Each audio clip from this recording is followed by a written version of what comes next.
Eu acho que a gente tá num ponto do pêndulo de muito estresse, assim, entendeu? Uhum. Não faz sentido, assim, o Brasil com juro real de 7,5 não faz sentido, nenhum país do mundo faz sentido. Nada para de pé. Se você pega a alocação em bolsa do investidor local, é a menor desde o início da série. Uhum. Se você pega fluxo de investidor estrangeiro, estava virando há não sei quanto tempo. E aí agora você começa a ver as duas coisas mudando na margem. Provavelmente a gente vai iniciar um ciclo de queda de juros final desse ano, provavelmente início do ano que vem, que normalmente é um time muito favorável para você investir em equity no Brasil, tá? Aquela coisa, bolsa tá barata, mas acho que agora você tem um trigger de fluxo razoável que não precisa ser grandes coisas para ter um impacto grande em preço, tá? Se você normalizar, o Brasil tiver um juro de país emergente de 8%, a gente tá falando que essas empresas deveriam negociar 14 vezes lucro, 13 vezes lucro, 15 vezes lucro, tirando toda a melhoria que eventualmente você vai ter. O Brasil vai crescer de forma sustentável. A gente recebe ligações constantes, finlandês, norueguês, árabe, querendo diversificar o investimento do dólar para outros ativos. Se tiver um pequeno deslocamento de fluxo dos Estados Unidos, assim, é muito fluxo para o mercado emergente. Pô, a gente pode estar errado, mas com o que a gente vê hoje de dado e preço, a gente hoje acha uma simetria muito grande para estar posicionado no Brasil.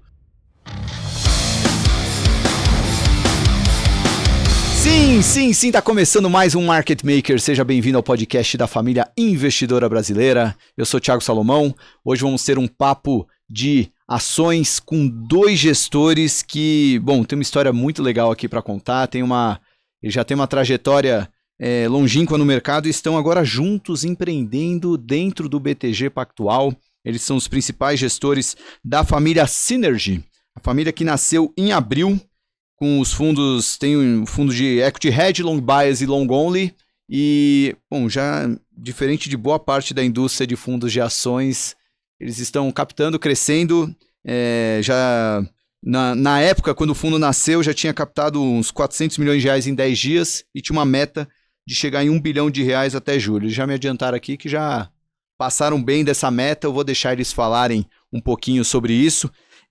Mas a gente vai falar sobre oportunidades de investimentos no mercado brasileiro. Eles investem não só no Brasil, mas também em América Latina, ex-Brasil, Estados Unidos e Europa, e eles já me revelaram que estão aumentando a exposição em Brasil. Então, é aquele investidor que tem uma análise relativa, então para estar investindo mais em Brasil, eles estão vendo coisa boa aqui, mas também eles têm umas teses bem legais fora do Brasil. Esse papo vai ser espetacular. Deixa eu apresentar eles aqui. Eu tô com o Lucas Cachapuz e o William Dominici.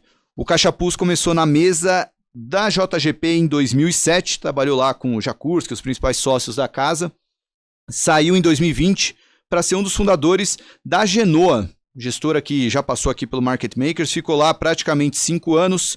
No final de 2024, por um alinhamento de astros ali com o William Dominici, eles foram empreender dentro do BTG Pactual e criar essa família de fundos lá dentro.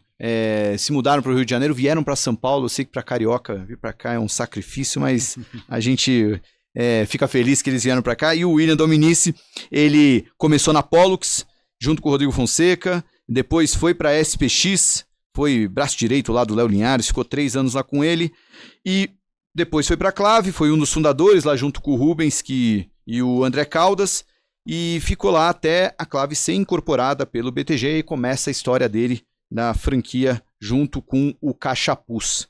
A Clave foi incorporada, o Rubens veio também para o BTG, né, virou o CEO da BTG Asset, então dá para falar muito desse movimento aqui, não só de tese de investimento, mas também dessa construção dentro do BTG. E o legal aqui, né, pelo que eu falei rapidamente, o William tem um background muito mais de analista, né? Foi tradicionalmente um analista mais de longo prazo, fundamentalista, embora na SPX, né, tenha um pouco aquela pegada mais técnica, misturando com macro.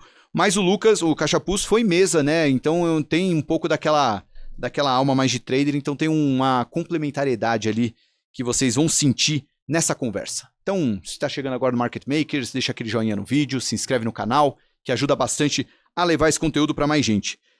Meus queridos Cachapuz e William, obrigado por terem vindo aqui. Já fiz uma breve apresentação aqui, porque eu queria que vocês contassem de como vocês se uniram, né? Porque parece que vocês já se conhecem há muito tempo, mas trabalhar juntos é a primeira vez, né? Como é que foi essa união, né? Quanto tempo vocês se conhecem e por que começaram a trabalhar agora e dentro do BTG? Por que não criar a própria asset independente? Então, eu e o Lucas, a gente estudou juntos, né? Então, a gente se conhece desde a faculdade e desde então, sempre com os mesmos valores, princípio de tentar buscar ali sempre ser excelente, né, naquilo que faz. E passado esse tempo de formado, a gente tentou inúmeras vezes trabalhar junto, né? Então, tentei levar ele para a SPX, ele tentou me levar para a Genoa em algum momento. E, obviamente, nunca casava, né? O tempo sempre tinha alguma coisa ou outra que nos atrapalhava. E chegou uma hora que, né, após a incorporação da Clave pelo BTG, eu decidi voltar para o Rio. Casou muito com a ideia dele também, né? No momento de vida que ele queria voltar para o Rio também. Então, eu sempre falo, né? O Lucas teve uma carreira com muito sucesso ali, né? Pô, a Genoa estava melhor fundo do Brasil, o Long Buy é super, com a performance super alta, mais de 25 bilhões sob gestão, e você decidir voltar para sua cidade natal e abrir uma franquia, alguma coisa assim, fez muita diferença na época, né? Então, ali, a partir daquele momento, a gente começou a se juntar de fato, montar, né, um negócio que a gente acreditava, colocar os valores na mesa ali, né, de quais eram os princípios e tal, e o principal era, cara, a melhor forma da gente gerir nosso dinheiro alinhado com clientes e eventuais sócios, né? Uhum. E aí, dentre algumas opções que a gente conversou na época, surge o BTG, e aí sempre vem, né, a pergunta, né, por que o BTG, etc. Então, acho que assim, eu vou dividir em alguns fatores aqui, né? Primeiro, assim, acho que, né, o mercado como um todo, acho que é um pouco unânime nisso, né? Tem uma admiração nossa muito grande pelo Esteves, né? Então, acho que hoje é um dos principais líderes, não só empresariais, mas líderes mesmo do Brasil. E trabalhar com ele é um privilégio, assim, né, para a carreira de qualquer pessoa no mercado financeiro. O segundo ponto que eu comento com as pessoas e acredito que isso vai ser um instrumento muito importante para a gente futuramente em termos de atração de talentos, é o valor da partnership e a forma como o BTG conseguiu criar esse alinhamento entre os sócios, onde, acho que o BTG vai ser uma das principais fontes de criação de valor no Brasil pelos próximos 10 anos, né? Então, a gente está vendo muita oportunidade de alocar capital em retornos muito altos, capitais grandes, né? Teve o exemplo do investimento na Cosan que a gente fez recentemente. Então, é um banco que tem entre os seus sócios ambição empresarial, vontade de fazer, vontade de ser grande, e você fazer parte dessa história ali traz muito peso, muito valor. E a gente queria estar nesse processo. É quase como não é um stock picking, né? É o partner picking, né? Você escolheu o sócio ali já, porque vocês entraram como sócios da empresa, então devem ter essa exposição aí no skin in the game ali, no negócio mesmo, né? Sim. E aí o terceiro ponto foi o projeto da Asset, né? Eu acho que assim, o Rubens, só para clarificar, né? Ele foi meu sócio 4 anos na Clave, ele era ACO do Itaú Asset, ele foi um dos responsáveis ali pela criação do Multimesas, né, que chegou a ter mais de 100 bilhões de reais sob gestão. Então, essa ideia de você trazer gestores renomados de ponta e criar franquias usando a infraestrutura do banco para poder alavancar isso de maneira expressiva, deu muito certo por muito tempo no Itaú. O Rubens trouxe essa ideia, originou isso lá. E o fato do BTG trazer o Rubens, né, um executivo de fora, que é raro, né? O banco normalmente forma seus executivos, colocar ele no comitê executivo, chegar como um sócio relevante do banco e dar liberdade para construir um negócio top mundo, assim, né? Tipo, nível global, cara, pra gente foi um projeto muito importante, né? Então, hoje, a Asset do BTG, ela já tinha várias coisas de excelência, né? Então, business de infraestrutura, private equity, super reconhecido no mercado. A gente é a maior asset de real estate do Brasil hoje, que, né, atrelado a um banco. E aí, a atração de novas pessoas, como Rodrigo Carvalho, que ex-Polo, Vintage, etc. O próprio Xadá veio da Capitalo. A gente trouxe mais de 20 pessoas de assets independentes atraídos, não só pela partnership, mas por esse projeto que está sendo construído. Então, o Rubens já chegou lá cantando pneu, né? A gente tem remodelado, né? Construído uma área de FDIC e securitização de crédito que está voando, assim, né? E com talentos que estavam lá. E foi meio que organizando a casa, arrumando. E acho que tem um espaço de crescimento hoje, né? Você pegar esse ecossistema, esse chassi do BTG, colocar pessoas, atração de pessoas via partnership e dar combustível, né? Dar pista para crescer, a oportunidade de ganho de market share é colossal, né? A gente hoje pode competir com outros bancos privados, bancos públicos, etc. É só você ter produto, gente alinhada, etc. Isso eu acho que vai ser entregue nos próximos anos. Então, bem estruturado aqui um pouco dos motivos. Esse último ponto sobre o Rubens, em outras ocasiões, já tinha conversado com ele, a gente nunca chegou a fazer um podcast, mas eu provocava ele e falava, eu acho que você devia participar do nosso podcast para falar sobre a profissão CEO de asset, que eu acho que ele, de fato, toda asset tem o seu CEO, mas muitas vezes é o próprio CIO que faz o papel de CEO, o fundador.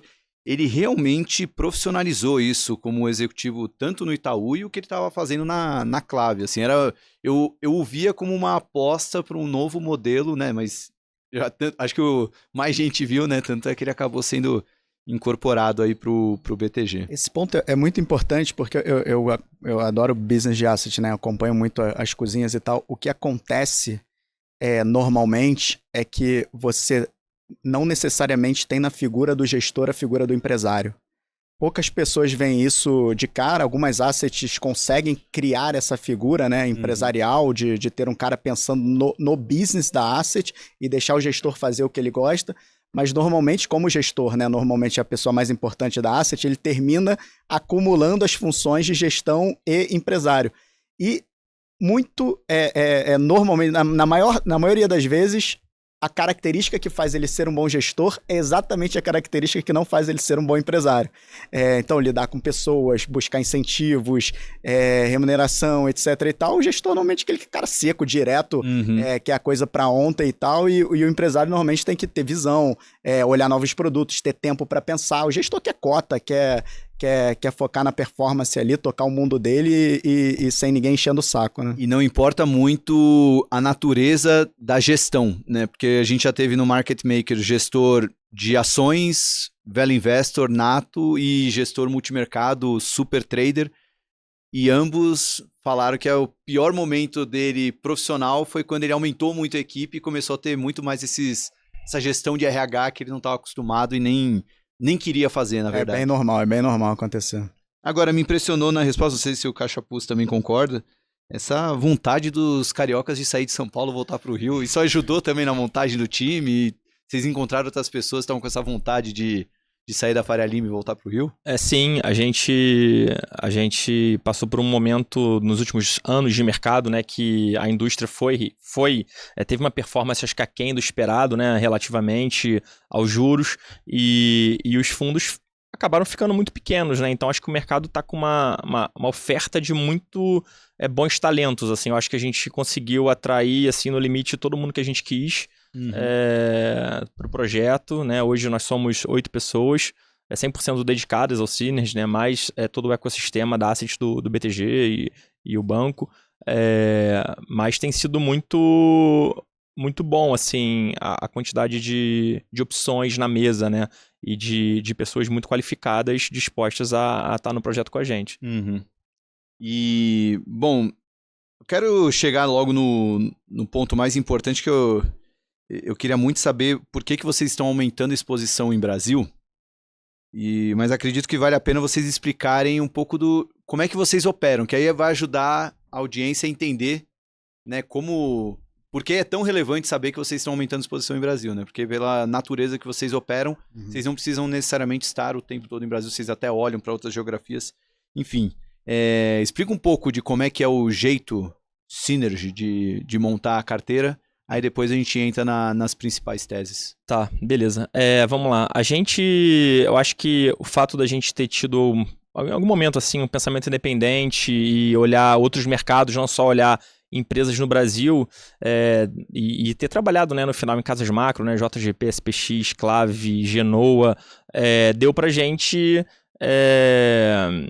capacidade de olhar relativo, né, os países. Então, a gente acabou, acho que, aprendendo, gerando conhecimento em muitas outras regiões e fez com que eu acho que chegasse num modelo de processo de investimento e produto que você ter uma flexibilidade geográfica, olhando macro, micro e conseguindo implementar o teu processo de investimento em várias geografias, fosse melhor do que você ficasse preso a uma geografia que eventualmente pode passar por períodos muito longos de underperformance, de problemas políticos que vão impactar, né? O juro sai de 2 no Brasil para 15, você achar que não vai importar teu business assim, é difícil, né? Então acho que essa cultura, né, macro, de ter um processo de investimento fez com que a gente tivesse essa flexibilidade. Então hoje o nosso universo de cobertura é dividido 1/3 Brasil, 1/3 Latam, 1/3 Estados Unidos e Europa. Latam, aí eu exclui Brasil. Latam, né? ex-Brasil, Estados Unidos e Europa.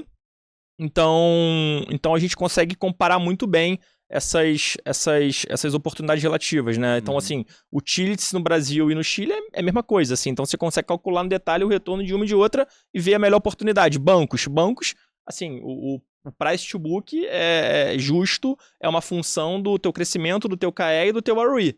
Então assim, você consegue comparar e saber a atratividade de cada região. Então... E quando você fala 1/3, 1/3, 1/3, o tamanho dentro do fundo, eles não podem ter mais que 1/3 ou é simplesmente uma divisão de caixinhas ali? Boa pergunta. Assim, o universo de cobertura micro é dividido em torno de 1/3. A gente faz um screen de qualidade, assim, de boas empresas que a gente gostaria de eventualmente investir. E no final, né, dado os setores que a gente olha e tudo mais, o edge que a gente acha que a gente tem em cada empresa, o nosso universo é um pouco isso. A gente tem uma flexibilidade. Se a gente quiser ter 0 América Latina ou 0 Estados Unidos, ter 100% de Brasil, porque Brasil eventualmente é a melhor oportunidade, a gente vai ter 100% de Brasil. Se a gente achar que Brasil não é uma boa oportunidade, né, eu acho que um exemplo disso foi a minha gestão nos últimos anos, né? Eu acho que eu consegui ficar bem fora de Brasil, olhando outros mercados, América Latina, Estados Unidos, e outperformar bastante a Bolsa Brasileira, porque eu não estava no Brasil, né? Porque eu olhava outros lugares. Então, hoje a gente está fazendo um pouco esse movimento inverso, né? A gente está saindo mais dessas outras geografias e voltando um pouco mais do Brasil, acho que um pouco por conta desse nosso modelo flexível de alocar em geografias diferentes. Aí eu acho que é legal entrar no detalhe e falar um pouco por que a gente está gostando de Brasil agora, né? Excelente. Por que vocês estão gostando de Brasil? Adoro saber disso, porque a gente tem aqui no Market Makers nosso fundo de ações que não tem essa mesma flexibilidade, tem muita coisa de Brasil, embora confesso que nesse momento que a gente está gravando é o momento que a gente mais tem caixa no ano. Não é muito, mas a gente reduziu um pouco as posições no fechamento de setembro, mas a gente ainda está bem animado, né? Tem muita coisa interessante aqui no Brasil que a gente acha que está bem barato. Tá, mas por que vocês têm Brasil? Vamos lá.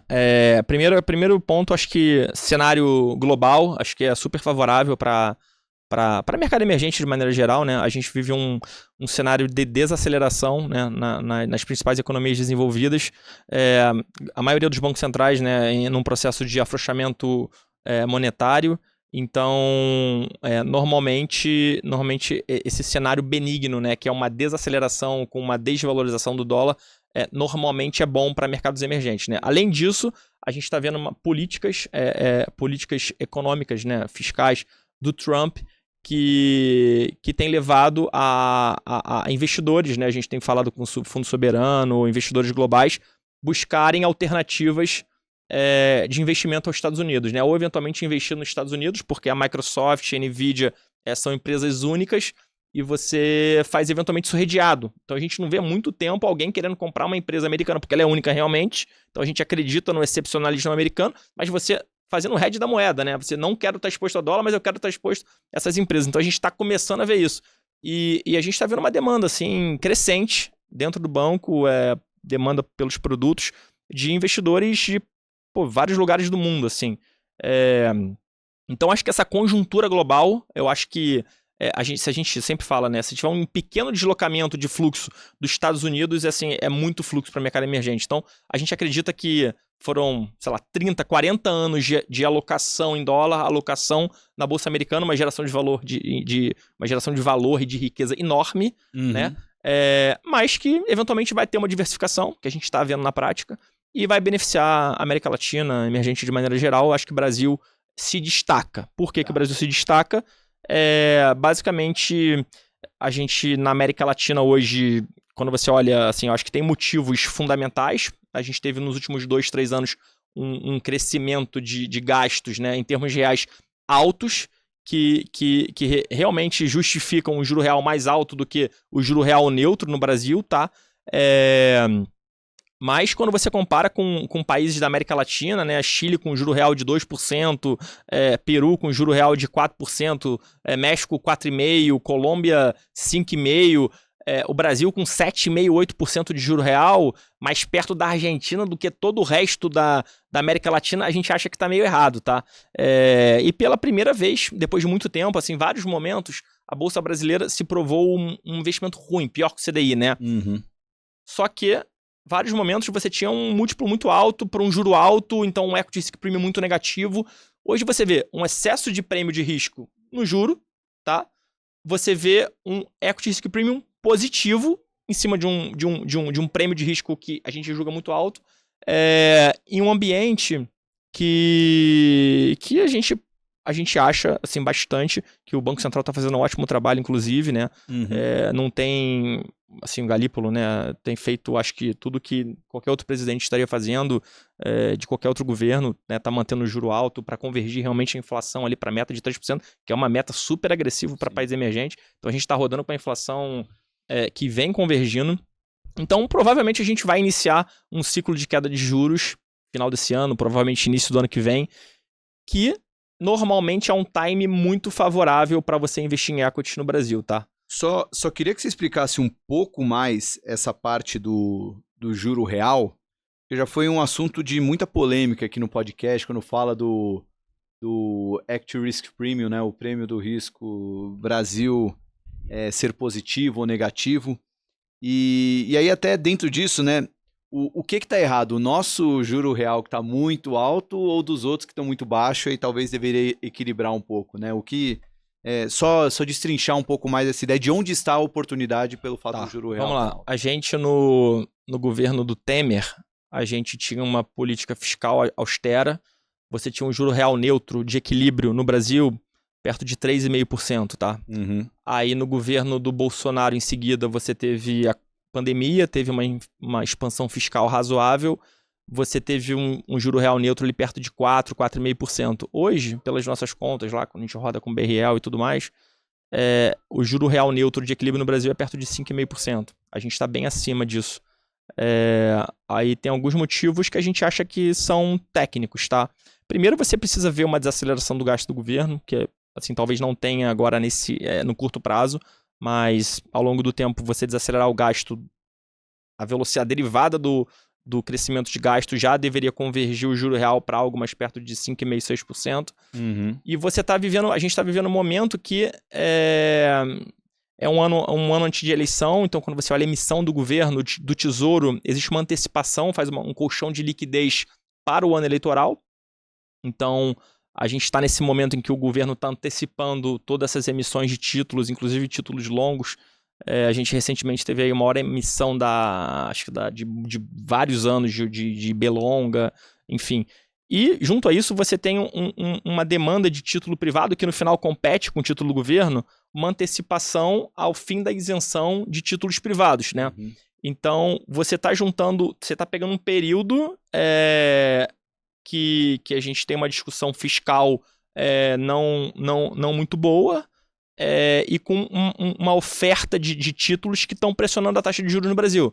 Mas que na nossa... Acho que é a primeira vez que eu ouço alguém falar aqui dessa sazonalidade de oferta de títulos. Então o governo já se antecipa... para fazer um colchão de liquidez pro ano eleitoral. Porque não vai conseguir 2 meses antes da eleição, não vai conseguir emitir assim, um lote relevante. E ao mesmo tempo as emissões privadas. Vai ter uma antecipação também, então a gente acompanha, né, dado público, assim, de emissão dos bancos. E o governo, ele tem uma meta de duration, né? O Tesouro, ele tá com uma meta de duration para não ficar tão exposto a uma dívida curta, que ele tem que rolar de novo. Então ele tá rolando mais na longa e botando mais papel na longa, que na prática é o que dá o preço para a bolsa, né? Então o juros real de longo prazo fica mais alto mesmo. E geralmente, por natureza, quanto mais longa a dívida, mais o mercado exige um prêmio, né? Isso. E basicamente, se você fizer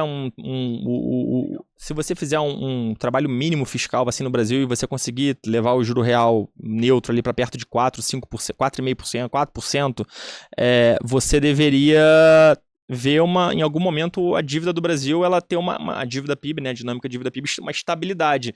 Então a gente acha que tem tudo, assim, se você tiver um compromisso fiscal e você passar esse movimento técnico e o Banco Central criando um ambiente propício para você começar a cair juro, que vai ajudar, né, também essa dinâmica. Eu acho que a gente está num ponto do pêndulo de muito estresse, assim, entendeu? Não faz sentido, assim, o Brasil com juro real de 7,5 não faz sentido, nenhum país do mundo faz sentido, nada para de pé.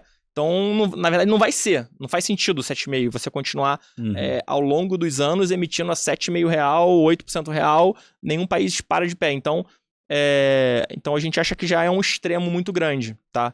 Então, as nossas posições hoje, e assim, falando de mercado, parte do nosso otimismo, a gente fala com muito cliente, com muito fundo, com todo mundo, o mercado tá muito avesso a risco, né? Quando a gente viu o juro de 2%, ninguém queria, todo mundo queria risk-on, né? Alocar em renda variável, teve um recorde de alocação em renda variável, todos os fundos enormes. E agora com o juro de 15, você tá vendo todo mundo, não, agora o juro de 15 é muito bom. Eu falo assim, cara, você não vai se aposentar com 15% para sempre, né? A maioria do empossamento de liquidez é título de 2 anos, 3 anos. Então, assim, daqui a 2 anos, você vai ter uma discussão de você tem um risco grande de reinvestimento. Assim, você não vai continuar investindo a 1,5% ao mês. Acho que é só para esclarecer, né? Com 15% ao ano, talvez você consiga se aposentar, mas esse 15% ao ano não é real, porque a maioria desses investimentos estão em coisas de 2, 3 anos de vencimento. Isso. E daqui 2, 3 anos não vai estar 15%. Você vai ter que fazer alguma outra coisa. Aí ou o Brasil deu errado e o juro vai embora, o nominal, né? O juro real não deveria mexer tanto. A implícita vai embora, né? Você vai desancorar. Na verdade, a inflação vai ser muito maior que o juro, provavelmente. E você vai provavelmente, se der minimamente certo, você vai enfrentar. Não, agora você, em vez de ganhar 1,30 ao mês, você vai ganhar 0,60 ao mês. Não, aí você vai querer, não, agora é hora de investir aqui em renda variável, vou ter que alongar a duration, você vai ter que começar a tomar risco. Então, acho que o nosso trabalho aqui é ver uma simetria. A gente está vendo hoje a América Latina, consumo na América Latina, trade 15 a 20 vezes lucro, tá? A gente vê no Brasil 8. Existe um motivo, assim, operacional, a gente pode discutir, a economia está desacelerando agora, está desacelerando, tá? Mas existe um juro muito alto que justifica esse nível de 8 vezes lucro, 9 vezes lucro para a maioria das empresas de consumo no Brasil. Então, assim, se você normalizar, o Brasil tiver um juro de país emergente de 8%, né? A gente está falando que essas empresas deveriam negociar 14 vezes lucro, 13 vezes lucro, 15 vezes lucro. Isso é uma alta, assim, só de múltiplo, tirando toda a melhoria que eventualmente você vai ter para o Brasil. Vai crescer de forma sustentável. É uma assimetria muito grande, né? Sim. Eu acho que o ponto aí só, desculpa, eu acho que toda essa tese faz sentido, principalmente para explicar uma volta do dinheiro para a renda variável, mas o ponto, e acho que vocês têm muito mais experiência do que eu para falar disso, mas é que o ponto é que nem precisa ser uma grande volta para a renda variável, né? Porque o mercado está tão subalocado em quantidades monetárias em empresas na bolsa, né? E até quantidade de ações disponíveis, né? A gente viu as OPAs, os M&As, as recompras que tiveram. Então tem tão pouco dinheiro aplicado que não precisa nem ser uma enxurrada de dinheiro para sair da renda fixa para vir para a renda variável, né? Só um tique ali que já poderia fazer uma diferença enorme, né? A gente faz muito estudo, né, desses inflows técnicos, etc. E teve uma tempestade perfeita de fluxo que foi o investidor estrangeiro investindo nos Estados Unidos nessa questão de AI, etc. Né? A Nvidia saindo de 500 bi para 4 trilhões de dólares, que sempre foi o investidor estrangeiro, ele sempre deu o chão no Brasil, né? O piso no Brasil. Falou, o retorno tá bom aqui, eu vou pro carry trade e ganho isso no carrego, né? Uhum. Ele não veio faz tempo, né? Agora que ele está começando a mudar e o investidor doméstico teve um juros galopante ali, né? Saindo de 2% para 15% e incentivada em cima disso. Então, você perdeu 2 grandes fluxos para ativos de risco no Brasil, vindo tanto do lado estrangeiro quanto do lado doméstico, né? Se você pega a alocação em bolsa do investidor local, é a menor desde o início da série. Uhum. Se você pega fluxo de investidor estrangeiro, estava virando há não sei quanto tempo. E aí agora você começa a ver as duas coisas mudando na margem. Então, já tem uma pré-antecipação, né, de uma possível queda de juros, que diminui um pouco essa variável, o início possível de uma tributação das incentivadas, e o investidor estrangeiro, a gente recebe ligações constantes, finlandês, norueguês, árabe, peruano, etc., querendo diversificar o investimento do dólar para outros ativos. Então, acho que esse é o momento, né? Aquela coisa, bolsa tá barata, mas acho que agora você tem um trigger de fluxo razoável que não precisa ser grandes coisas para ter um impacto grande em preço. Tá? Deixa eu fazer uma pergunta, então, depois eu volto mais para falar da tese, mas agora vestindo o chapéu de empresários do mercado, né?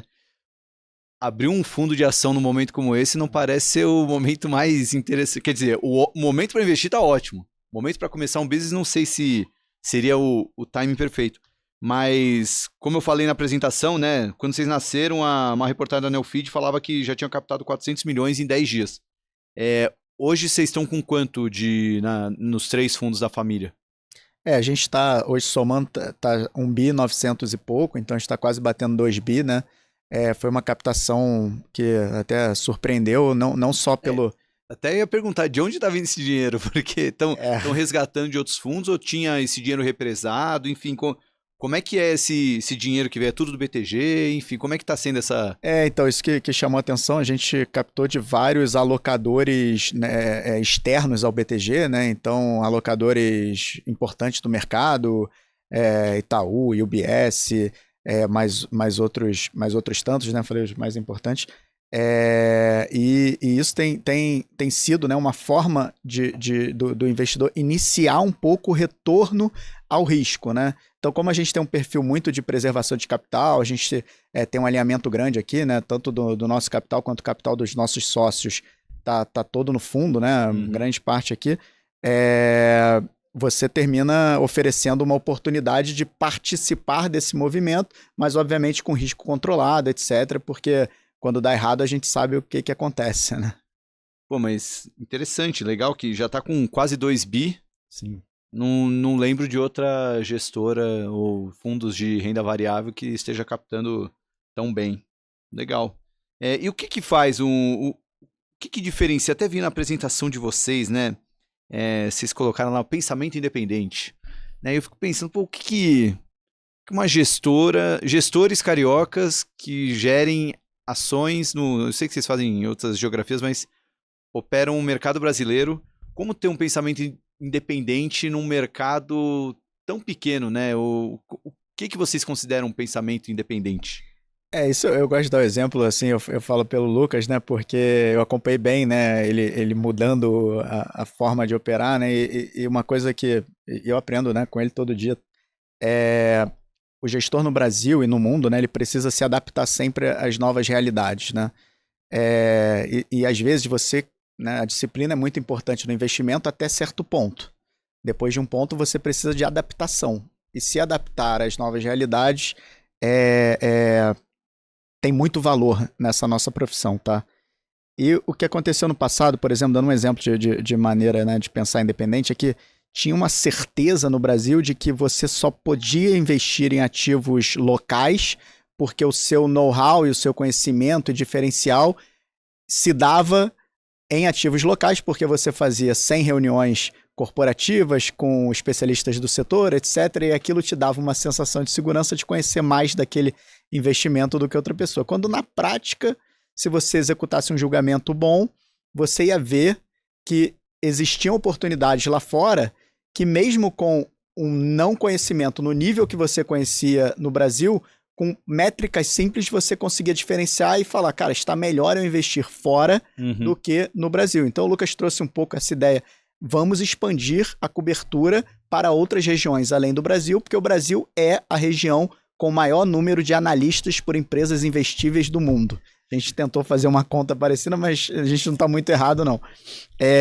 Então, O Brasil é o país com o maior número de analistas por empresas no mundo. investíveis, isso. Investíveis.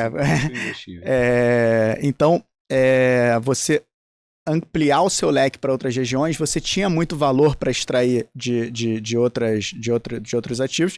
Ele levantou a mão e falou, cara, olha só, tem uma empresa on running que tá voando, com puta brand awareness, crescendo 30% ao ano e tá negociando 20 vezes lucro, entrando em várias linhas de produtos novas, etc e tal. A Renner no Brasil tá 20 vezes lucro, tá crescendo 2% ao ano, perdendo margem, perdendo a financeira, etc. Falei, cara, é muito racional eu olhar e investir em on-running, dado mesmo que eu tenha pouco conhecimento da empresa, mas não é porque eu conheço o CFO da Renner que eu preciso investir numa empresa 20 vezes lucro que não está dando retorno para o meu investidor. E quando eu comparo os retornos em reais, que é até uma dificuldade do mercado, você consegue ter retornos atrativos lá fora simplesmente pelo julgamento, de alocar posições de maneira diversificada geograficamente. Então isso foi uma forma... Cara, isso era um crime há 5 anos atrás. Era um absurdo. O cliente não gostava, o investidor não gostava, e foi se mostrando na cota, né? Hoje em dia, vários fundos se diferenciam, né, investindo lá fora, a TB Capital, a própria SPX e tal, ampliaram seu horizonte de cobertura para outras regiões e estão super bem, os clientes super satisfeitos, né? Acho que no mercado, a narrativa às vezes explica muito no curto prazo. No longo prazo prevalece o fundamento, mas a narrativa, ela sempre ajuda a explicar, né? Acho que essa proximidade ajuda muito a dizer, é um diferencial no Brasil, é você ser próximo da empresa. Por outro lado, acho que dá para ver o copo meio vazio disso, né? Que às vezes o excesso de proximidade te dificulta ter talvez um julgamento mais, vamos dizer, mais racional, né? Você acaba tendo uma coisa mais, já conheço o fundador há 20 anos, estudamos juntos, já ganhei tanto dinheiro com ele. Acho que também tem o lado ruim da proximidade, né? Acho que tem um conforto que não é necessariamente bom, né? Você fica confortável porque você está confiando na pessoa. Às vezes o macro tá ruim, o mercado tá ruim, a forma que você vai fazer investimento ao longo do tempo, a forma que você vai entregar, a performance, você pode estar certo.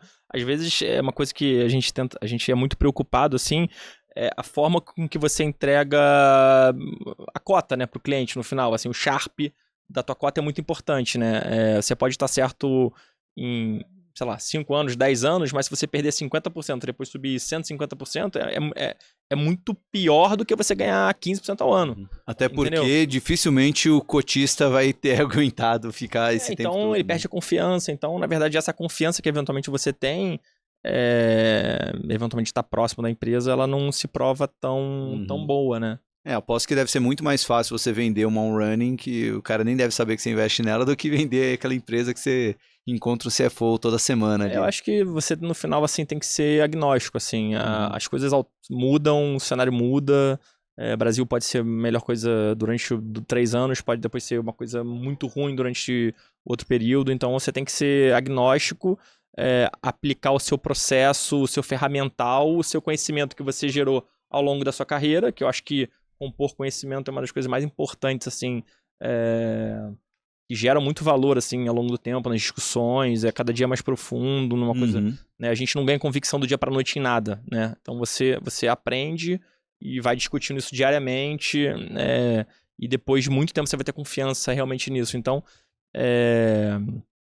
acho que essa flexibilidade de pensar independente, ter sua própria cabeça, ter seu próprio método, processo de investimento, gestão de risco e o produto que você está investindo ou vendendo para o seu cliente ser um negócio muito claro, assim, né? Em termos de risco, a perda potencial disso aqui é tanto, a minha concentração de risco é tanto. Eu posso ter essa flexibilidade, se eu achar ruim eu posso underperformar o Bovespa, eu posso ir muito melhor que o Bovespa, dependendo do tipo de produto. Então acho que ter isso claro é muito importante. Tá, vamos voltar para a tese, que eu queria encerrar sobre Brasil. Já entendi aqui, o juro real tá fora do lugar e tudo mais, mas por que vocês aumentaram o Brasil? O que, que o Brasil tem de melhor que as outras geografias? Qual o tamanho desse otimismo aí no Brasil, né? Você, Cachapuz, falou que os últimos anos ficou fora do Brasil, isso que te ajudou, e agora, agora vocês estão grande em Brasil. E o que, que vocês têm em Brasil? O que, que é esse investimento em Brasil? É na Belonga? É em algum setor? É o que, que vocês estão investindo aqui? Quer falar? Pode. Vamos lá. A gente sempre se divide, né? Cada um fala um pouco de uma coisa.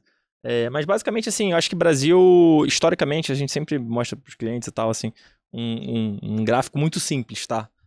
Além de você ter esse prêmio de risco, né, que eu falei, puta, o juro tá com prêmio de risco errado no juro real na nossa cabeça, né? E você tá com equity risk premium positivo em cima de um prêmio que a gente considera muito alto. Esse ponto do ciclo e num ambiente benigno global é muito importante, assim. Então você está misturando um valuation barato, um prêmio de risco alto, num ambiente global benigno, de dólar fraco, em que você está criando um ambiente propício para começar a cair juros, tá? Se você fizer um estudo simples de assim, quais são os melhores momentos para comprar bolsa no Brasil, é basicamente quando você começa um ciclo de juros. Historicamente, o mercado subestima o tamanho, a magnitude, e mercado emergente de maneira geral, tá? Mas você subestima o tamanho dos ciclos econômicos, né? Então, o mercado hoje tem precificado, sei lá, 250 bases, né, de queda de juros. Quando o juro estava 2%, a gente falava, pô, o juro vai para 6%, tranquilo. Depois vai para 8%, aí vai para 10%, vai para 12%, vai para 15%. Então, assim, você saiu de 2% para 15%. Então, assim, o mercado nunca, lá quando o juro era 2%, podia imaginar 8%, assim. A gente fala, pô, se for para 8%, assim, ferrou. Então, eu acho que a gente tendo um ciclo eventualmente bom, assim, não é juro de 12% que a gente vai ter, entendeu? É juro muito mais baixo. A inflação, se estiver perto da meta, é 3,5% de inflação.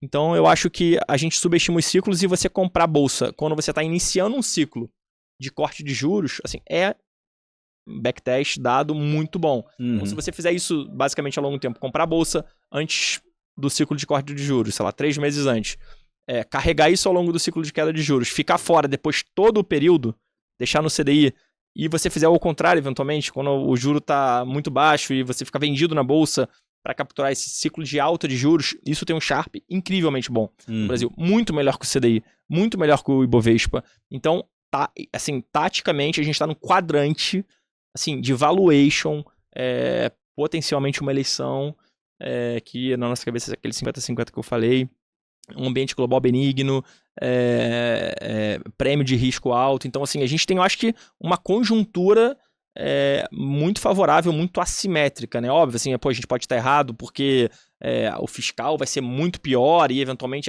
o Lula vai ser muito mais competitivo e, eventualmente, não vai seguir uma política fiscal austera. A gente pode estar errado? Pode, né? Ou lá fora a gente tem uma crise global, em vez de ter um soft landing no mundo, vai ter um hard landing, vai ter uma recessão severa que vai ser muito ruim para a emergente. A gente pode estar errado. Mas com o que a gente vê hoje de dado e preço, a gente hoje acha uma simetria muito grande para estar posicionado no Brasil. Vou deixar o William falar aqui as principais apostas no Brasil. Primeiro, acho que utilities, né, é uma forma de você... A nossa maior posição hoje é um componente aqui de empresas de utilities, né, a principal é a Eletrobras, mas é uma forma de você capturar esse juros real alto com aquele ponto, né, que o Lucas comentou, com esse prêmio de risco em cima desses juros altos com uma duration razoável, né? Então, eu sempre comento com os clientes, né? Hoje, se a gente fizer a conta de Eletrobras num preço de energia relativamente baixo, a gente está chegando a 11% de retorno real. Pode ganhar governo A, B, C, D, E, que a Eletrobras vai continuar vendendo energia, o preço da energia vai continuar subindo no Brasil, no mundo, na nossa visão, né? Então, acho que tem alguns ativos no Brasil que eles estão um pouco independentes de tanto política, eleição, etc., no momento operacional, e muito mais nessa lógica de que você tem muito prêmio de risco e juros alto real para capturar em duration, né? Não. Acho que no segmento doméstico aqui, é uma empresa... Só para esses utilities, Representam quantos do portfólio, mais ou menos? Hoje, 25% todas as utilities, né? Então, a gente tem Energisa, Equatorial, Eletrobras e Sabesp e um pouco de Copel. Mas acho que, assim, cada um tem o seu micro, né? Obviamente, mas acho que o principal fator que vai justificar se a gente vai acertar ou errar em termos de ganhar dinheiro é se a gente tiver certo na tese do fechamento dos juros, né? No setor doméstico, assim, uma posição, eu sou invisto na empresa desde do IPO, né, mudei o sizing e tal, mas a Smart Fit, cara, a Smart Fit, ela é uma empresa que, basicamente, você consegue fazer algumas contas simples que levam a resultados interessantes, assim, né? Então, a gente faz muito a conta de price to valor de reposição das lojas, né? Então, é um price to book com um valor de você refazer o parque de lojas dela, né? Quando você pega isso, tá 1.1, 1.2 vezes, sendo que o retorno por loja dela é acima de 20%. Então, é uma empresa que tem um retorno de 20%, cresce e está tradando a book de reposição. A Smart Fit, ela é a empresa que, no Brasil, melhor fez uma expansão internacional de qualquer setor. Então, hoje ela está em 15 países, né, com o mesmo modelo de negócio. E é muito difícil, né? Você levar a sua cultura, expandir isso para outros países. Agora entrou no Marrocos, né, uma região nova que ali eu converso com o Corona, o CEO, ele fala, cara, eu não estou testando um país, estou testando uma religião. Qual é a adaptação daquele público para esse tipo de academia que a Smart Fit oferece. Então, caso isso seja bem sucedido, o potencial de expansão dela duplica, né? Isso no business que a gente vê como é hoje, né? Então a gente acha muito valor aqui, tá? Acha que tem um ganho relevante. Na nossa visão, é um dos poucos compounders no Brasil, né? Você crescer reinvestindo capital numa taxa de retorno alta, tá? E aí tem um adicional, né, que a gente coloca mais como opcionalidade, que é o Total Pass, né? Então, a Smart Fit, ela plantou lá atrás um concorrente para o Gympass, que era uma forma de você defender um pouco o business do Gympass, mas esse negócio está começando a ficar cada vez mais relevante e é um negócio que ele é muito asset light, né? Você recebe o dinheiro das empresas ou do próprio usuário de maneira individual e você só paga para a academia se o usuário frequentar, né? Então, é como se fosse um business de milhagem, né? Tem o breakage lá que você fica com retorno sobre aquilo. Cara, do jeito que eles estão crescendo nesse negócio, a gente acredita que o Gympass possa fazer um IPO daqui a 1 ano, 2 anos, valendo alguns bilhões de dólares. Pode ser um negócio muito relevante dentro do market cap da Smart Fit, dependendo da forma como eles façam a gestão desses economics. Então, a gente acha que o business por si só já tem um retorno alto e uma opcionalidade de um negócio muito grande dentro da companhia, né? Acho que alguns exemplos aqui de teses no Brasil. Tem outra legal que também a gente investe desde o início do fundo, que é o Banco Inter, né? Legal. Cara, o Banco Inter é uma empresa que sempre fez um excelente trabalho na parte de passivo. Então, existe atração de usuários, cresce em depósito, o UX, né, a experiência do usuário é muito boa, os usuários do banco têm um NPS alto, né, falam super bem e tal. E na parte do ativo, né, na concessão do crédito para esses clientes, o banco sempre foi muito conservador. Por razões óbvias históricas do Brasil, né? Você dar crédito no Brasil sempre foi um negócio mais complicado, difícil e tal. Então, acho que o management ele sempre foi um pouco mais tateando ali o macro, etc., para ir crescendo essa carteira. Só que a gente está vendo agora que o banco ele começou já a crescer, né, a carteira nas linhas tradicionais, só que surge um que eu chamo um presente do governo, que é o consignado privado. E todos os nossos estudos, né, dos nossos economistas, todo esse ecossistema que o banco traz para a gente, enxerga que essa linha de consignado privado pode ser um negócio muito grande no Brasil, tá? a gente está falando em algo de 200 bilhões de reais de tamanho, eventualmente mais, tá? O Inter, ele é o banco que mais, aberto em bolsa, né, que mais se beneficia do consignado privado no Brasil, porque ele não tem produto para canibalizar. Então, ele nasce 100% com consignado privado, agregando resultado sem tirar o resultado da carteira concedida. Então, se a gente tiver correto, né, nessa tese que consignado privado vai ser um produto relevante, está sendo já, né, já tem crescido bastante, e o Inter vai ser um player que tem right to win de se estabelecer como um bom concedente, né, desse tipo de produto, o impacto em lucro é muito grande.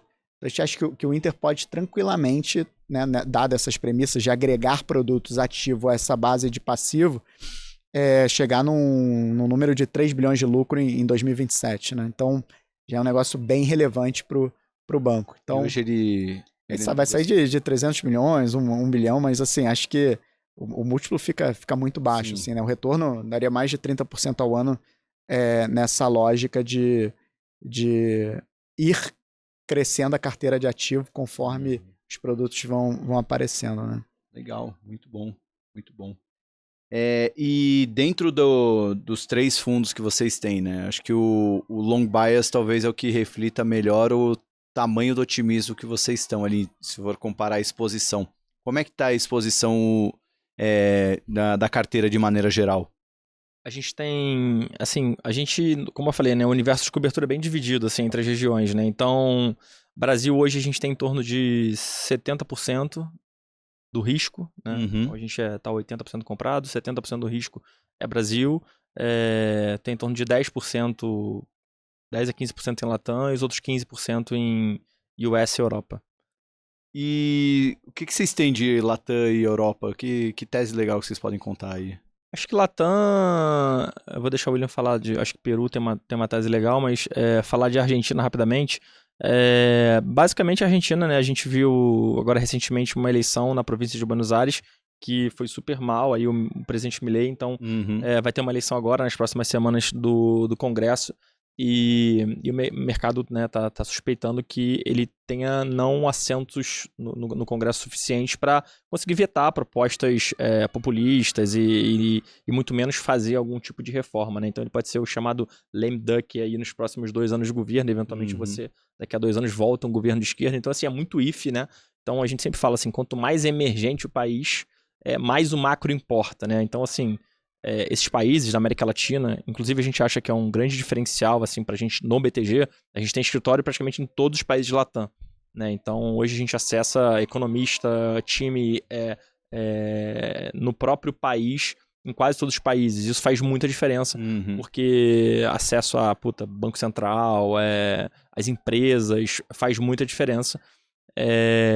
Então, basicamente, essa eleição na província de Buenos Aires fez com que o mercado na Argentina realizasse 50%, ordem de grandeza. Então, que parece muito, assim, né? Pensa no Brasil, a gente tem uma eleição aqui municipal, e Ibovespa cair 50%. É um negócio assim, os bancos caírem 50%. É uma coisa, então assim, é muito sensível, o país é muito frágil, né?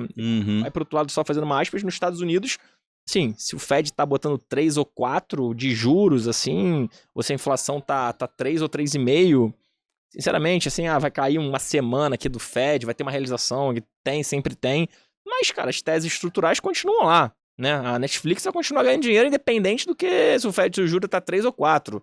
Então tem várias teses muito seculares nos países desenvolvidos que o macro acaba importando muito pouco. Então a gente é muito atento a macro de país emergente, tá? Dado isso, você teve basicamente essa eleição, né, todo esse problema, essa volatilidade local na Argentina, e você teve empresas exportadoras, é como se a gente tivesse uma eleição municipal e a Suzano caísse 30%, ou a Vale caísse 30%. Sim, não vai mudar absolutamente nada o business, né, da exportadora, né? Então a gente tem à vista hoje, a gente tem adicionado bastante risco na empresa para baixo. Vista é o quê? Desculpa. Vista é uma empresa de petróleo, eu vou explicar, mas basicamente é uma empresa que negocia abaixo de 3 vezes EBITDA, tá?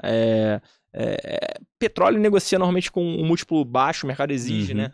que Sim. você devolva o capital relativamente baixo, porque ninguém sabe o que vai ser o petróleo daqui a 5, 10 anos. Então, normalmente negocia com múltiplo baixo, mas a gente está falando que é uma empresa a 3 vezes EBITDA que vai crescer a produção 200% nos próximos 3 anos. Basicamente, a Argentina ela tem um reservatório, né, de vaca muerta super grande, super robusto, e você tinha um problema de infraestrutura para escoar esse petróleo onshore, que a gente chama, né? Não é petróleo offshore, pré-sal, nada disso, é um petróleo onshore que é muito mais simples, tem muito menos risco operacional. Então, o grande gargalo era você escoar esse petróleo, aí o banco, inclusive, foi um dos... entrou no consórcio para você emprestar dinheiro para a Argentina, que era uma coisa também que não era muito comum, você emprestar bancos não argentinos emprestando dinheiro em dólares para a Argentina, para você criar essa infraestrutura e você poder rampar a produção.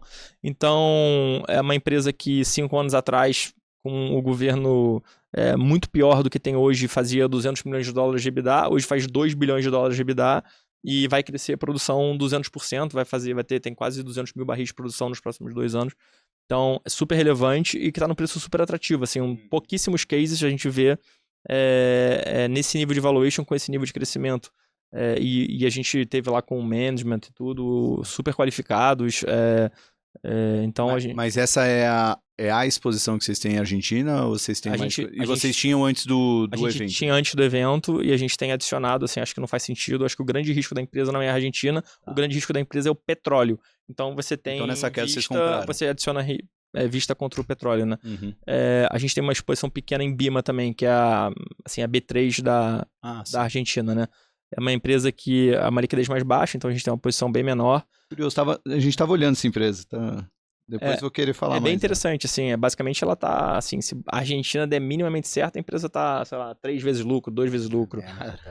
Uma vez lucro. Assim, é muito barata. Hoje, com todo o problema, assim, a empresa, ela tá, assim, com todos os problemas, tá 5 vezes, antes dessa queda, ela nem caiu muito, na verdade, ela caiu 5, 10% nessa realização da Argentina. Tava, sei lá, 5 vezes lucro. Uhum. A dinâmica de volume tá muito grande por conta de mudança de política cambial. Ela tá criando instrumentos, né? O país tá ficando mais civilizado ali, tá criando novos instrumentos para operacionalizar câmbio, renda fixa. Então tá tendo uma dinâmica operacional muito forte, tá? E a gente nem botava na conta essa dinâmica operacional e vendo a 5 vezes lucro, paga 10% de dividendo, a empresa ultra bem dolarizada. Então a gente gosta sim, mas é uma empresa menos líquida. Então hoje a gente tem essas 2 empresas na Argentina. Mas quando caiu, vocês compraram mais? A gente adicionou. Mas vocês aumentaram a posição que vocês tinham antes? Ou a Bima ela acabou caindo pouco, tá? Ela caiu bastante 1, 2 dias e meio que voltou. Então a gente não adicionou. O que a gente tem adicionado mais é a Vista mesmo. A Vista está 3 vezes EBITDA contra 6 vezes mais ou menos de empresas de shale e na prática a desvalorização cambial que teve, né, pós-eleição é boa para ela, né, porque o OPEX fica mais barato e ela exporta em dólar, né? E eu falo, parecido com a Eletrobras, pode ganhar o governo A, B, C, D na Argentina, é crucial que Vaca Muerta dê certo para você atrair dólar, né? Uhum. Se o pipeline entrar em produção certinho, né, a gente acredita que não tem motivo para não entrar. O valor em dólar de exportação de petróleo na Argentina vai ser equivalente ao que ela tem em agro hoje. Então, basicamente, ela dobra a entrada de dólar. Então, é quase uma política de Estado e não de partido que essas empresas de petróleo em Vaca Muerta consigam atingir seus guidance de produção. Legal que desse jeito vocês já conseguiram responder a pergunta do pensamento independente, né? Que essa é a primeira vez que a gente fala de tantas teses assim. Tem mais coisa na América Latina legal para? Sim, essa também é, de novo, né, o fato de ter escritórios regionais, economistas e tal, a gente origina uma ideia, traz para o time, trabalha em cima dela e tenta monetizar, né? Então a gente, lá no início do ano, né, começou a estudar os bancos peruanos, Credit Corp, né, que é o banco mais líquido e bem gerido, né, do Peru. O Peru estava passando por um momento onde você tinha um crescimento maior da economia, tanto, né, em termos de doméstico, consumo, etc. Juros, né, como o Lucas falou, de 6%, 4% real, né, 6% nominal, e o banco estava caminhando para um crescimento de ROE por alguns motivos, né?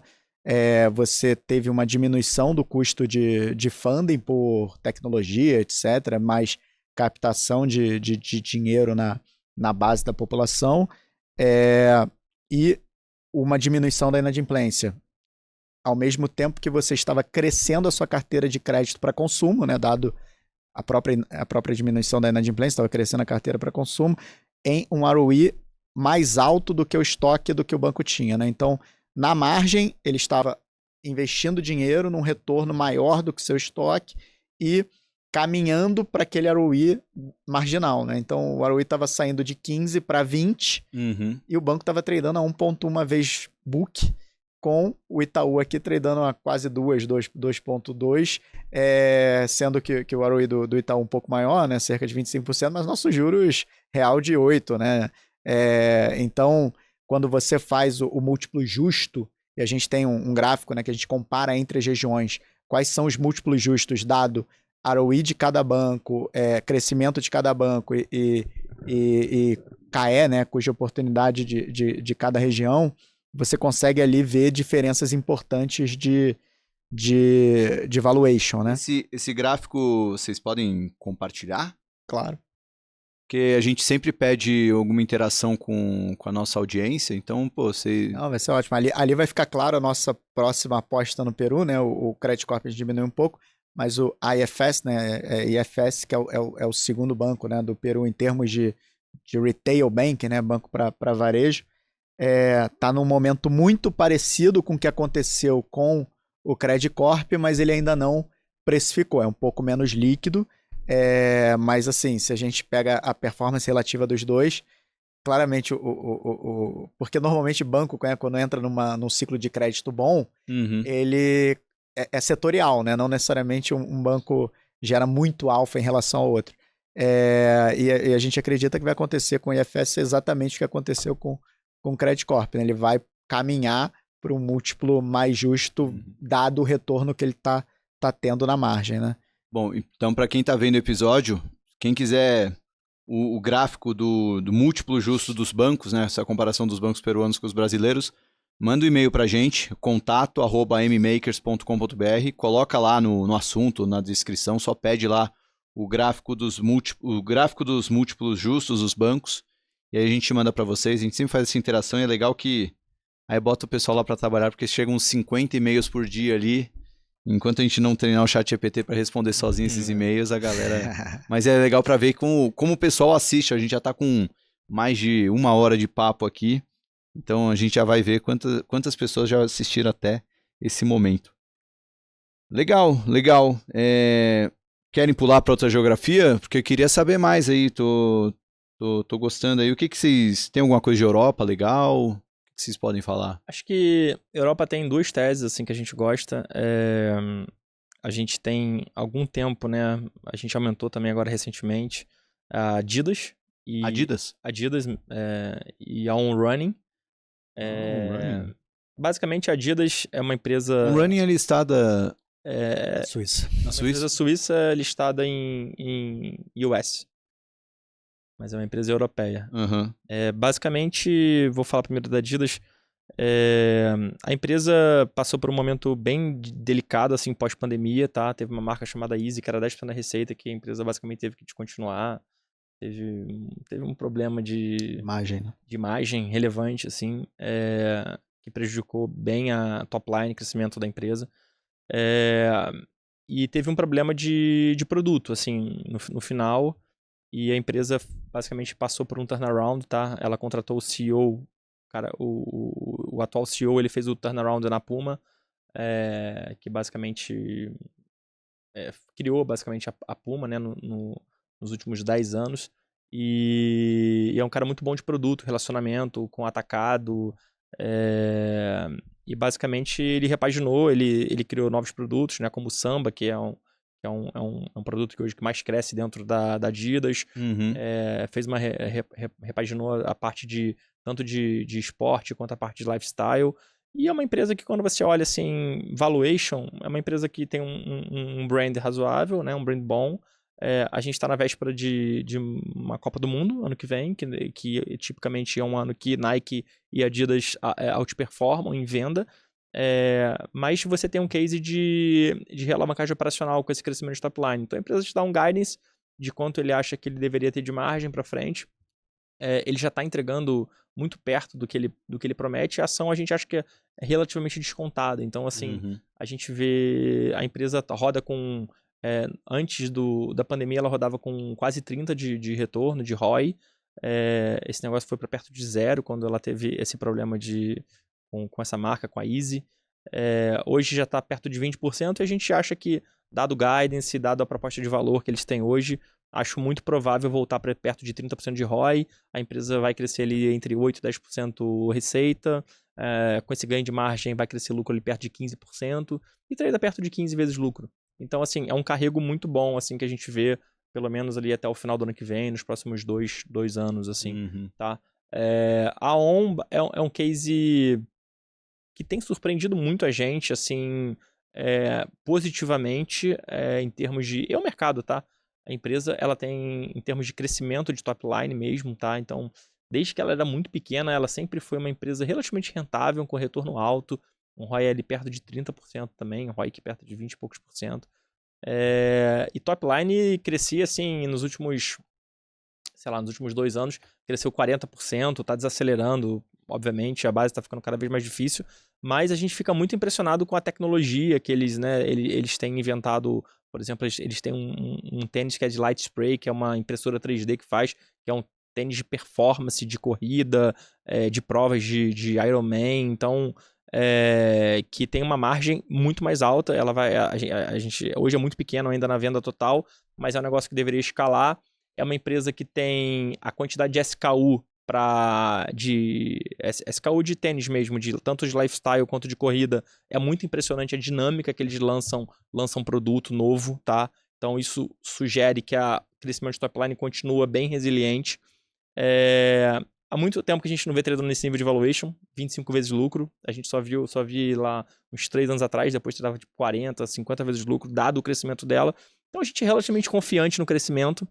Tem outras verticais para entrar, como outros esportes. É muito focado em tênis. Tem o Federer como embaixador, né, da marca. Tem lifestyle, corrida, mas eventualmente pode entrar em golfe, basquete, outros esportes, o próprio futebol. E você continuar crescendo com retorno. Ela é uma empresa que tem muito pouca loja, não tem exposição relevante à Ásia. Então, assim, tem muita avenida de crescimento num múltiplo super razoável. A gente está vendo ali 25 vezes lucro. Então, eu tô achando nesse nível. Ela vem direitando com um operacional super bom. A gente não vê muita razão, a gente tem adicionado de forma relevante, assim.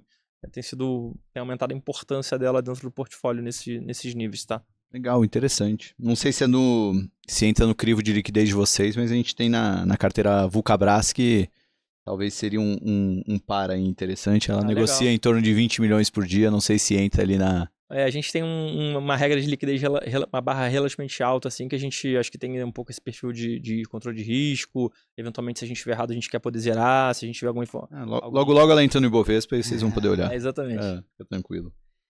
Pessoal, tô preocupado com o horário, porque como a gente tá a gente tem um horário para entregar o estúdio, eu vou fazer uma pergunta agora, mais direcionada para quem tá ouvindo sobre os fundos da família Synergy, e vocês têm esses 3 fundos, para que tipo de investidor seria cada um deles, né? Eu acredito que o long only, né, pela sua natureza, né, de poder comprar, né, e seria para o cara mais de longo prazo, mas como é que vocês, na hora de conversar com alocadores, né, ou até com pessoas mesmo próximas que querem investir, qual que seria a diferença ali do long only, do long bias e do equity hedge? E se já dá para falar de performance, né?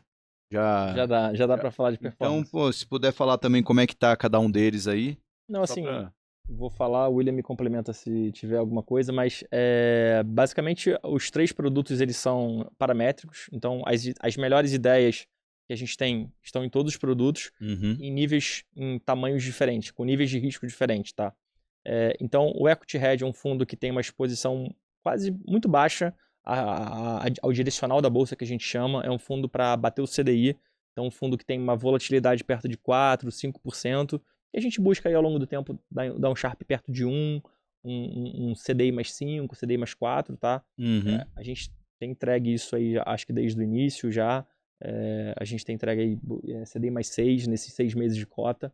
É um fundo que protege muito as quedas, então se a gente tiver eventualmente um risco grande de mercado, é um fundo que vai perder, vai ter um estresse de 2% eventualmente, 3%, mas é um risco bem baixo, assim, tá? Uhum. Então eu diria que é um produto para quem não tem risco e gostaria de começar a adicionar algum tipo de risco, é esse produto, tá?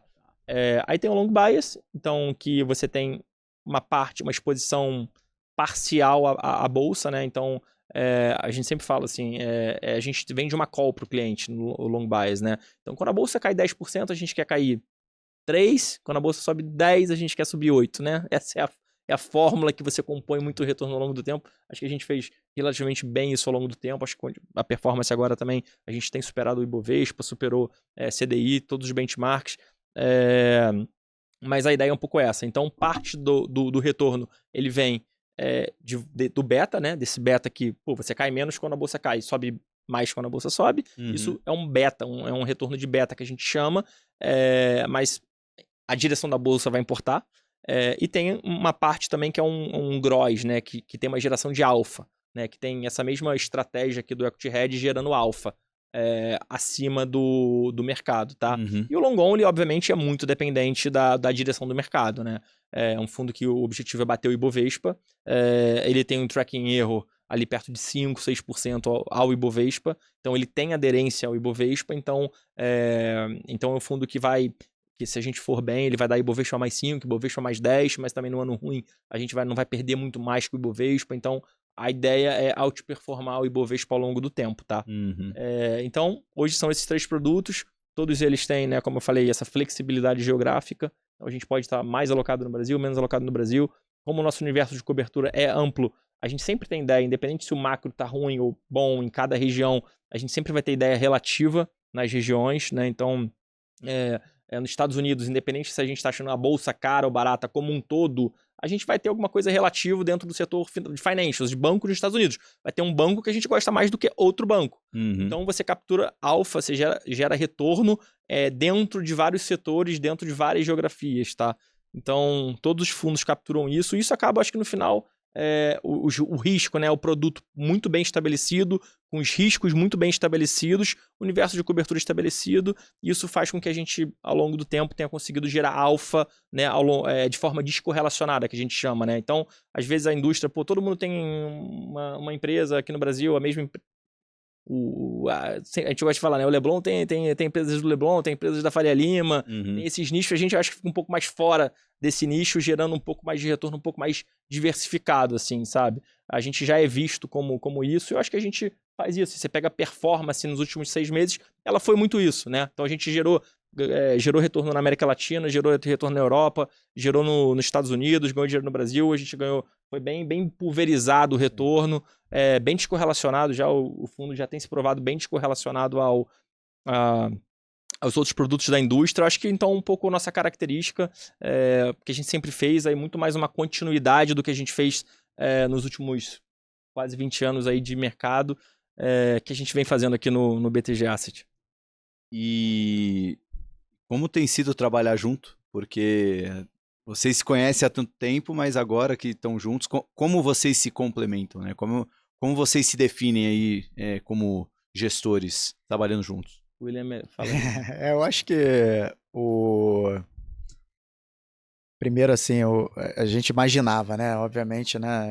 Eu e o Lucas, a gente já fala de mercado quase todos os dias há 20 anos, né? Então é um negócio que a troca é muito fluida, né? Mas obviamente, né? Trabalhar no dia a dia é diferente, né?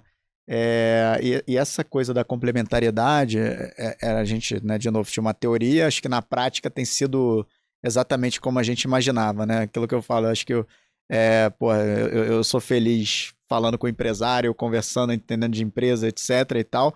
Óbvio que o Lucas faz muito isso também, mas onde ele é feliz é na mesa ali, tomando risco, olhando o portfólio e gerindo o fundo, né? Então, essas coisas, principalmente no banco, né, que te abre porta para falar com trocentas pessoas e você conseguir dividir, confiar que um vai estar fazendo melhor pelo fundo, independente de onde esteja, faz muita diferença, faz muito preço e acho que está indo bem em linha com o que a gente achava que seria, né? Vocês falaram muito dessa sinergia, com perdão do trocadilho com o nome, né? Mas com o banco. Como é que funciona isso? Até o que diferença que tem? Vocês passaram por grandes casas do mercado de fundos do Brasil, mas todas elas independentes, né? Vamos dizer assim. E o que vocês já veem de diferença estando dentro do BTG? Assim, o que dá para tirar já de benefício disso? O trocadilho, o nome foi pensado em função disso, né? Acho que era o nosso principal diferencial e acho que hoje nenhuma asset tem por trás esse ecossistema que o BTG fornece e usar isso e conseguir traduzir isso em performance para a gente vai ser crucial aqui para se diferenciar. Uhum. O banco, né, ao longo dos principalmente dos últimos 10 anos, né, ele construiu um conhecimento em vários setores muito, muito high level, assim, né? Então, o nível de entrada corporativa que a gente consegue ter no setor de energia, no setor de grãos, de real estate, infraestrutura, são todas áreas onde o BTG ele não só conhecedor, mas influente, né? Então, é algo que a gente consegue capturar nessas conversas com sócios, etc. Na parte macro, né, a gente usa muito macro para formar o cenário, tanto do Brasil quanto do mundo. Eu brinco que a gente tem reunião com um comitê, né, quase uma diretoria do Banco Central, né? Então, Nelson Jobim, Samuel Pessoa, Thiago Berriel, Mansueto, a Stephanie, né, economista do banco. Então, é muito parrudo a discussão e a formação de cenário, então a troca ela é muito, muito legal, né? E o próprio Esteve Salute Renato, né, que a gente está sempre conversando ali para fazer essa montagem do cenário na cabeça, faz muito preço, né, para a cota e para performance, né? Então, Renato Santos, né, o Renatão. Se um dia conseguir convencer ele a participar de um podcast, opa, acho que é uma lenda esse cara, né? Fica bem legal. Mas acho que, enfim, essas trocas com os sócios, e aí por que o BTG é diferente, né, dos outros, assim, né? Às vezes as pessoas me perguntam, pô, mas outro banco grande e tal, não teria isso? A forma como a partnership foi pensada e a sociedade é incentivada, hoje, para você crescer na sociedade, você precisa de avaliações positivas de outros sócios. Então, não só a cultura te faz ajudar as outras áreas, como, de fato, um incentivo financeiro, né? Ninguém cresce no banco sendo lobo solitário. Para você crescer na partnership, você tem que ajudar outras áreas de maneira pragmática, assim, né? Então, acho que isso faz com que a gente consiga extrair o melhor desse ecossistema e consiga traduzir isso em performance para a gente, né, e para os clientes. Bom, e só para o pessoal que foram falando das performances, eu dei uma googada aqui, né? O Equity Hedge está com CDI mais 6, o Long Bias está com em torno de Ibovespa mais 3,5 e o Long Only está Ibovespa mais 6. É isso aí? Então, e os fundos, para quem quer saber, né, para procurar aí, o BTG Pactual, Synergy, aí vem o Equity Hedge, o Long Only ou o Long Bias. Pessoal, vamos encerrar com o ping-pong? Aquele momento, vocês foram bem, gostei do papo. Faltou falar de Estados Unidos, mas aí já fica um convite para vocês virem numa próxima, que tinha uma pauta legal falar de Estados Unidos. Mas fiquei muito interessado nessas teses aqui argentinas, que eu já estava conversando com o Mate. E quando a Vulcabras entrar no Ibovespa, a gente volta a conversar para vocês diminuírem essa on-running. Mas vamos lá. O ping-pong, como a nossa audiência sabe, a gente pergunta livro, música, um convidado que vocês gostariam de ver aqui, a maior gentileza que já fizeram. Enfim, aquele momento para a gente conhecer um pouquinho mais quem está por trás da figura do gestor. Direto e reto, começar com o livro de mercado, sempre Cachapuz e William, beleza? Livro de mercado. Psicologia Financeira, Morgan House. Acho que ele basicamente fala, sim, você precisa de dinheiro, mas chega a um determinado nível de dinheiro que você tem que se preocupar com outras coisas, né? Acho que para você chegar Acho que não ter ego, ser humilde, e trabalhar com o que você gosta, e o dinheiro ser para tua independência financeira é um negócio muito, muito bom, assim, você não querer se apegar, querer ter mais e mais sempre, você ter um propósito Saber o quanto é o saber quanto suficiente. é o Pô, esse suficiente. livro é demais. Eu acho que isso é muito legal, assim, é um best-seller, né? Eu acho que fez super sucesso, mas é uma verdade que a maioria das pessoas, eu acho... Você eu leu o aplico. segundo livro dele, o Same as Ever? O mesmo de sempre? Eu ainda não li. Porque eu gostei tanto do não li a Psicologia novo, né? que eu Acabou de tenho, lançar, não. eu tenho medo de ler e perder o encanto com... É. Morgan Housel é incrível. Esse cara, eu recomendo para todo mundo. Seja alguém do mercado, alguém que nunca abriu um home broker na vida. É um livro que destrava muita coisa. Legal. E você, William? Livro de mercado? Aí eu vou falar um clássico aqui, né? Mas o Common Stocks and Uncommon Pô, Profits, esse aí é... acho que foi um pouco da minha formação, né? E acho que essa coisa de falar com players da indústria, entender de fato o que está acontecendo de verdade, né? A busca da verdade sempre balizou um pouco a forma de pensar os investimentos, né? Então acho que foi um aprendizado grande aqui, né? Será que tem em português já esse livro? Eu acho que sim, cara. Deixa eu jogar aqui o Amazon. Mas enquanto isso, vocês vão falando o livro Tema Livre, Cachapuz. Livro tema livre? Aqui, ó, já tem em português. Ações Comuns, Lucros Extraordinários, né? Do Phil Fisher. Isso. Boa. Tema livre, eu acho que eu gosto muito de esporte, assim, biografia do Djokovic, do Nadal, assim, acho que o tênis, principalmente, assim, é um esporte que eu comecei mais tarde, mas acho que tem muito de mental com físico, e acho que para você chegar no nível alto ali que esses caras chegaram, tem várias coisas que você pode aplicar, assim, na tua vida pessoal, né? Não só no trabalho, enfim, na casa. Eu gosto bastante de biografia. E você, William? Eu vou falar uma série aqui, um livro, uma série, né, que eu li faz um tempo, chama Escravidão, do Laurentino Gomes. Cara, acho que é assim, sempre importante, né, a gente entender a história para conseguir ter uma noção clara da nossa sociedade, né, principalmente no Brasil aqui. Eu acho que é bom para compreender assim, os gaps que a gente tem e o contexto histórico disso, né. Pô, essa aqui vou até googar aqui. Legal. Pô, é uma série... São 3 livros aqui. É longuinha. Pô, e tá em promoção pra quem tá ouvindo. Pelo menos pra quem tá... Agora tem promoção na Amazon, hein? Então já vale a pena, já vou... Esse é o meu maior vício, é ficar comprando livro durante a gravação. Um livro pra não ler. Eu acho que livro, normalmente, quando é ruim, você lê 20%, você já sabe que é ruim, você já estopa, Ah, você né? consegue? Eu estopo, Eu Tem que queria saber, ter assim, essa... é uma característica importante no mercado Estopar, também, né? não, estopar Quando no você mercado tá é mais errado, fácil quando que você vê estopar a o negócio é meio leitura. ruim, você tem que sair fora. Então, eu gosto de sair fora relativamente rápido do... E você, William? Um livro pra não ler, tem alguma... Cara, eu Ou vai sempre... ficar em cima do muro nessa também? Não, essa é...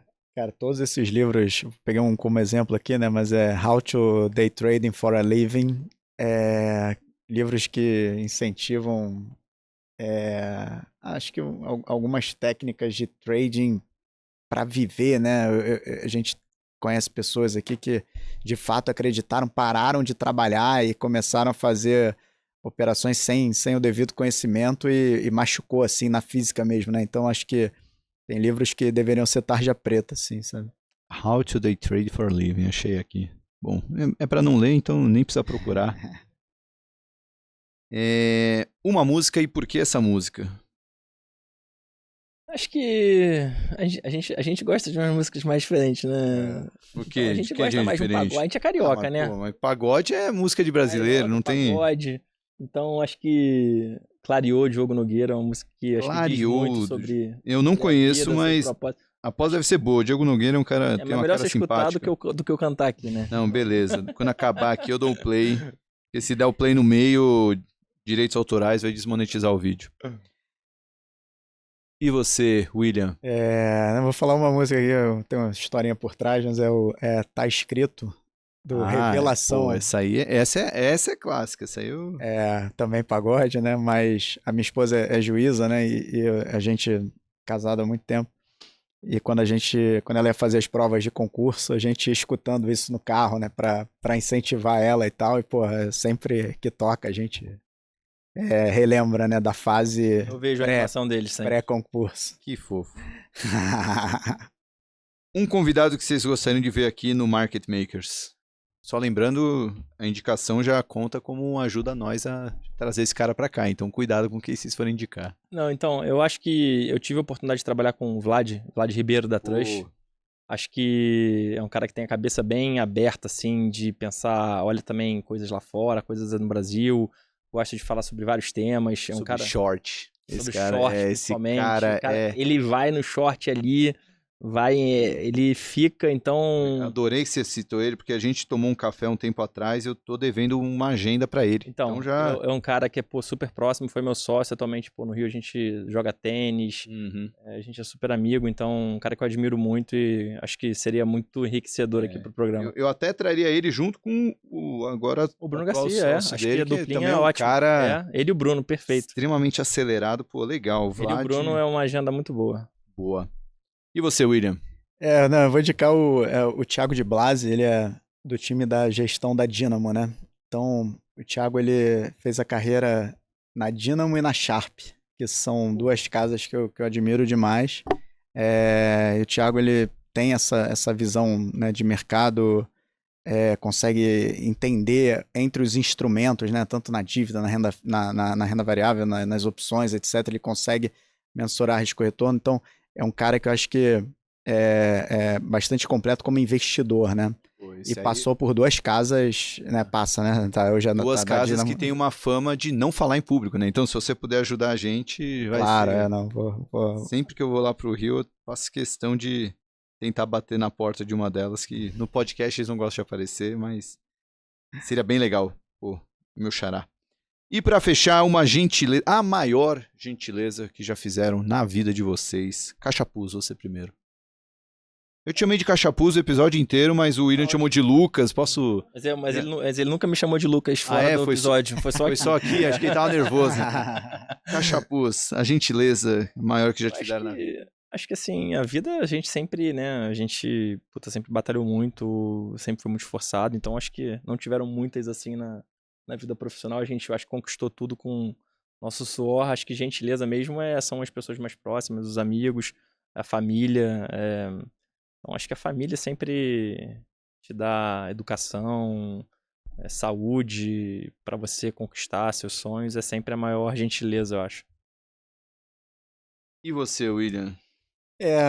A gente nem combinou, né? Mas é parecido. Acho que foi um investimento que meus pais fizeram na minha educação, né? Porque, como diz o Esteves, eu era um fudido de classe média. E aí, você, né, destinar parte relevante do orçamento, eram 3 filhos, né, na época, e destinar parte do investimento hoje maior, né? A gente vê o quanto isso doía na época, né, para eles, né? Então... foi uma gentileza de pensar mais nos filhos do que neles, né? Da hora. Pô, que legal. Essa frase esteve realmente molda bem. Galera, pô, obrigado por terem vindo. Sucesso agora, né? Obrigado. Agora trabalhando juntos, né? Que essa amizade também reverbere no lado profissional. Sucesso com os fundos da família Synergy.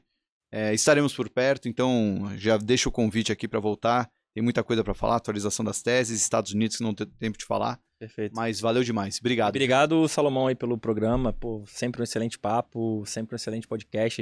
A gente sempre compartilha, circula internamente no banco, na área. Então, pô, parabéns pelo trabalho aí de vários anos, né? Não é também do dia para noite que você assim, que você faz isso. Então, trabalho de muito tempo, compound, isso aí. Então, acho que só agradecimento mesmo pela... Valeu, Cachapuz. Obrigado, super obrigado, cara. E acho que, né, destacando aí o trabalho que você faz pelo mercado, né? Pelo mercado financeiro especificamente, mas na nossa época, né, para você ter acesso a um gestor era impossível, cara. Impossível. E hoje você, né, semanalmente trazer aqui um cara de mercado que era os caras que a gente, pô, admirava lá quando era garoto.